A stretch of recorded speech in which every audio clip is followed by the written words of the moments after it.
రోడ్ల పరిస్థితి ఏంటి? వస్తాను, కానిస్టేబుల్ వస్తారు, చెప్పండి. చేశారా పోటీ?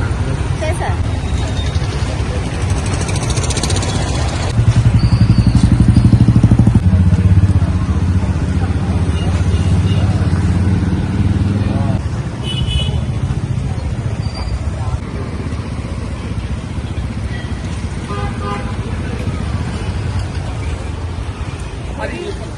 మేడం ఎమ్మెల్యే గారు అవును, ఇది ఒక బండితో అయిపోదు కదా.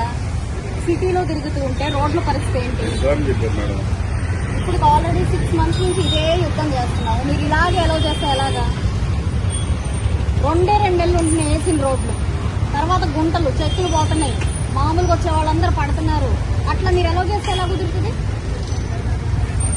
డబుల్ డ్యూటీ చేయాల్సి వస్తుంది, ఈ పని కూడా మేమే చేయాల్సి వస్తుంది. ఎలా చెప్పండి?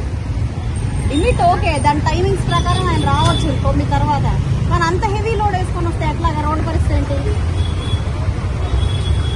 దాని మీద పట్టాపురం బ్రిడ్జ్ మీద నుంచి వెళ్తాడు ఇప్పుడు అక్కడ. ఎందుకంటే ఓవర్లోడ్ మీరు ఎందుకు ఎలా చేస్తున్నారు? దీని మీద మానిటరింగ్ ఉండదా? నాకు మీరు ఇది ఇలా కంటిన్యూ చేస్తే మాత్రం కుదరదండి. మళ్ళీ నాకు సిటీలో ఎక్కడ ఇలా రిపీట్ అవడానికి లేదు. చూడండి, కేర్ తీసుకుని అసలు ఎవరి దగ్గర నుంచి వస్తున్నాడో చూసి నాకు వెంటనే సీజ్ చేసి రేపు రిపోర్ట్ చేయండి నాకు.